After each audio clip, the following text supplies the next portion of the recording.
देश में तेजी से बढ़ रहा है कोरोना का नया वेरिएंट ओमिक्रॉन। अब तक 781 मामले सामने आए। दिल्ली में सबसे ज्यादा 238 ओमिक्रॉन के मरीज। दिल्ली में एक दिन में कोरोना वायरस के 496 नए मामले सामने आए। 172 मरीज ठीक हुए, एक मरीज की मौत। कोरोना के बढ़ते मामलों के बीच केजरीवाल सरकार ने दिल्ली में येलो अलर्ट जारी किया। सीएम केजरीवाल बोले, कोरोना से लड़ने के लिए हम पहले से 10 गुना ज्यादा तैयार हैं। चिंता करने की जरूरत नहीं, जिम्मेदार बनने की जरूरत है। दिल्ली में अब दुकानें रात 8 बजे तक ऑड इवन के हिसाब से खुलेंगी। मेट्रो और बसें आधी क्षमता के साथ चलेंगी। 50% क्षमता के साथ खुलेंगे restaurant, school, college, cinema hall, gym बंद रहेंगे।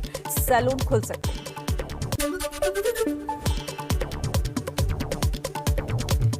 कोरोना वैक्सीन की डोज लेने वालों के लिए राहत भरी खबर। ओमिक्रॉन से डरने की नहीं, सावधान रहने की है जरूरत। दिल्ली के एलएनजेपी अस्पताल में भर्ती 72 मरीजों में से 56 ठीक होकर घर लौटे। 69 लोगों को लग चुकी थी वैक्सीन की दोनों डोज। मुंबई के मरीन ड्राइव पर नाइट कर्फ्यू लागू कराने के लिए बीएमसी के मार्शल तैनात। कोरोना की वजह से इस बार मुंबई में नए साल की पार्टी पर भी रोक लगाई गई।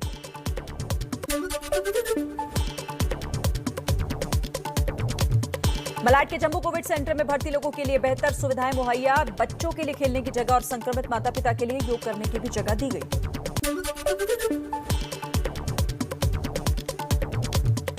ओमिक्रॉन के बढ़ते खतरे ने महाराष्ट्र सरकार की चिंता बढ़ाई, लेकिन जारी है लोगों की लापरवाही। एबीपी न्यूज के रियलिटी चेक में मुंबई के गेटवे ऑफ इंडिया के पास दिखी भारी भीड़। बिना मास्क सामाजिक दूरी का उल्लंघन कर रहे हैं लोग। यूपी में भी तेजी से बढ़ रहा है कोरोना। 24 घंटों में नोएडा में 28 मरीज सामने आए। यूपी को कोरोना प्रभावित राज्य घोषित किया गया। कोरोना के खिलाफ देश को मिली 2 और वैक्सीन। स्वास्थ्य मंत्रालय ने 2 वैक्सीन कोवोवैक्स के इस्तेमाल को मंजूरी दी है। एंटीवायरल ड्रग मोलनुपिराविर के इमरजेंसी यूज को भी हरी झंडी। ओमिक्रॉन को लेकर सरकार की चेतावनी का बड़ा असर। रोहतक के सिविल अस्पताल में वैक्सीन के लिए लगी लंबी कतार। कई गाइडलाइंस के मुताबिक 1 जनवरी से सार्वजनिक जगहों पर वैक्सीन न लेने वालों की एंट्री पर रोक है। पंजाब सरकार का बड़ा फैसला। वैक्सीन की दोनों डोज नहीं लेने वालों को 15 जनवरी से सार्वजनिक जगहों पर एंट्री नहीं मिलेगी। महाराष्ट्र के नागपुर में 15 से 18 साल के युवाओं को वैक्सीन लगाने की तैयारी शुरू। 3 जनवरी से टीनेजर्स को लगेगी वैक्सीन। तेलंगाना में 100% लोगों को लगी कोरोना वैक्सीन की पहली डोज। बड़े राज्यों में तेलंगाना पहला राज्य जहां पर पहली डोज का 100% वैक्सीनेशन पूरा हुआ। राज्य के स्वास्थ्य मंत्री ने जानकारी दी। गोवा में अभी नहीं लगेगा नाइट कर्फ्यू। गोवा के मुख्यमंत्री प्रमोद सावंत ने कहा 1 जनवरी तक लेंगे स्थिति का जायजा। मैक्सिमम टूरिस्ट यहाँ के होने के अब भी तो हम नाइट कर्फ्यू नहीं लगा रहे हैं, ऑब्जर्विंग द सिचुएशन। एमपी के छतरपुर में महा वैक्सीनेशन को लेकर फर्जीवाड़ा सामने आया। मृत व्यक्तियों को ही लगी कोरोना वैक्सीन की दूसरी डोज। सर्टिफिकेट भी जारी हुआ। प्रधानमंत्री मोदी आज करेंगे अपने सभी मंत्रियों के साथ बैठक। शाम 4 बजे होगी केंद्रीय मंत्री परिषद की बैठक। यूपी के सीएम योगी का आज कई कार्यक्रम हैं। गोरखपुर में 520 करोड़ तो अमरोहा और फर्रुखाबाद में कई परियोजनाओं का लोकार्पण और शिलान्यास करेंगे। जनसभा को भी संबोधित करेंगे। कांग्रेस महासचिव प्रियंका गांधी आज फिरोजाबाद के दौरे पर। गिरधारी इंटर कॉलेज में शक्ति संवाद कार्यक्रम के तहत महिलाओं से संवाद करेंगी।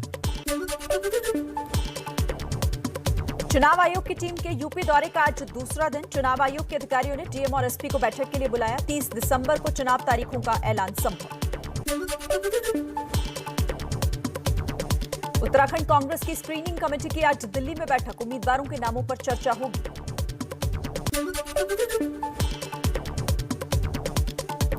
अकाली दल के नेता विक्रम मजीठिया की अग्रिम जमानत अर्जी पर आज पंजाब हरियाणा हाईकोर्ट में सुनवाई। क्या मजीठिया को मिलेगी जमानत?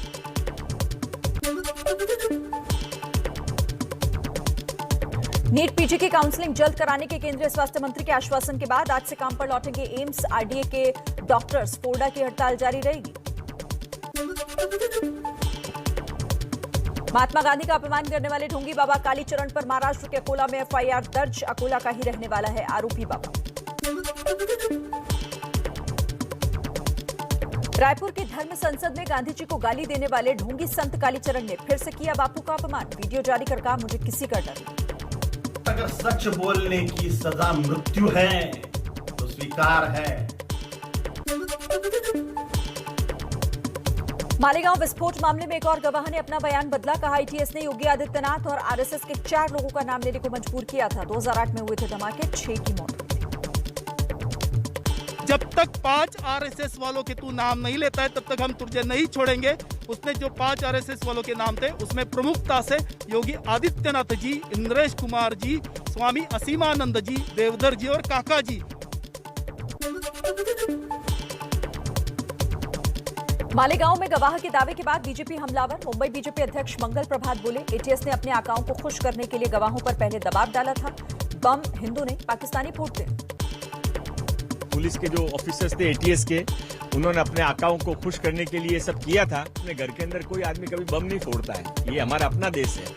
करना होगा तो पाकिस्तानी लोग करते हैं और हमको करना होगा तो उनको जाके करेंगे कि जहां पर हमारे विरोध की देश है। महाराष्ट्र में आईपीएस ऑफिसर्स के ट्रांसफर पोस्टिंग के कथित घोटाले पर मुंबई के किला कोर्ट का बड़ा आदेश। फडणवीस ने जो 6 पेन ड्राइव और दस्तावेज गृह मंत्रालय को दिए वो मुंबई साइबर सेल को सौंपे जाएंगे। चलिए कुछ और खबरें आपको फटाफट अंदाज में तेज रफ्तार से दिखा देंगे।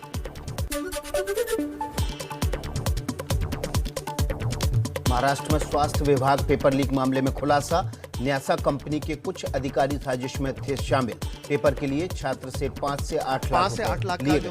ग्रुप सी का हमारे फर्स्ट इंफॉर्मेशन आई है।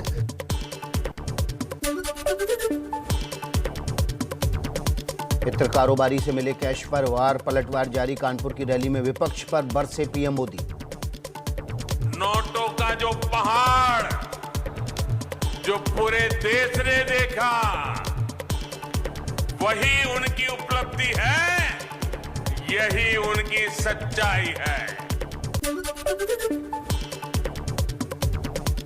समाजवादी पार्टी के अध्यक्ष अखिलेश यादव ने एबीपी न्यूज से कहा, प्रधानमंत्री मोदी इत्र को बदनाम कर रहे हैं। छापों में मिला पैसा बीजेपी का ही निकला। प्रधानमंत्री जी कहीं न कहीं इत्र को बदनाम कर रहे हैं। जो पैसा निकला है अंतोगत्वा आप देखेंगे वो भारतीय जनता पार्टी का होगा।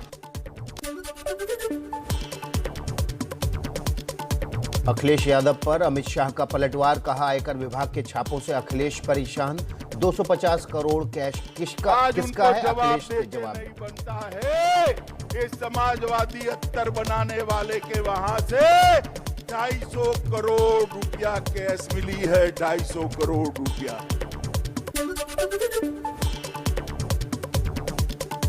हरदोई में अमित शाह का एसपी पर करारा हमला। कहा, समाजवादी पार्टी की एबीसीडी उल्टी। उनके ए का मतलब है अपराध, बी का मतलब है भाई भतीजावाद, सी का मतलब करप्शन और डी का मतलब दंगा मतलब है अपराध और आतंक। बी से मतलब है भाई भतीजावाद, सी से मतलब है करप्शन और डी से मतलब है दंगा। अखिलेश यादव का अमित शाह को जवाब। कहा, हाथरस, लखीमपुर, गोरखपुर, आगरा कांड जैसे अन्य कांडों की वजह से अब तो बीजेपी के समर्थक भी कह रहे हैं एबीसीडी का मतलब ए मतलब अब, बी मतलब भाजपा, सी मतलब छोड़ और डी मतलब दी।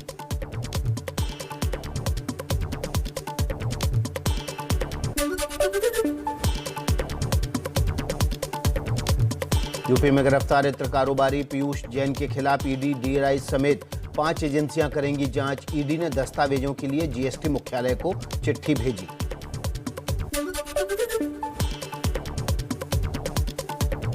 पीयूष जैन के घर से बरामद कैश को एसबीआई के चेस्ट में जमा कराया गया। 194 करोड़ 45 लाख नगद, 23 किलो सोना, 600 किलो चंदन का तेल मिला था।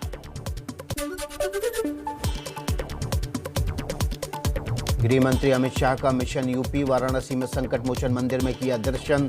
क्या बजरंगबली की दी गई शक्ति और शाह की भक्ति देगी यूपी फतेह का आशीर्वाद।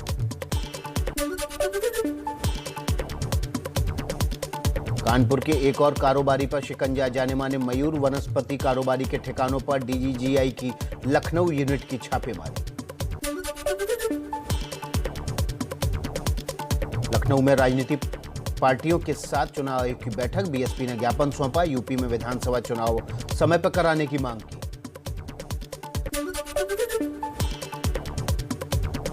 प्रधानमंत्री मोदी ने कानपुर मेट्रो को हरी झंडी दिखाई, बोले पहले यूपी में सिर्फ 9 किलोमीटर मेट्रो लाइन थी, आज 90 किलोमीटर है, 5 शहरों में दौड़ रही है मेट्रो। अखिलेश बोले कानपुर मेट्रो एसपी ही की देन।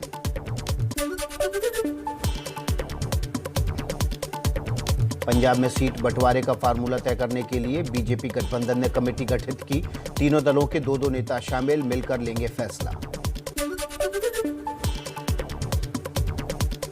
पंजाब के सीएम चरणजीत सिंह चन्नी की चुनावी रैली में मनरेगा मजदूरों को लाकर जुटाई गई भीड़, गांव से आने वालों का आरोप, कहा यह कहकर लाए थे कि कच्चे घरों के पैसे मिलेंगे।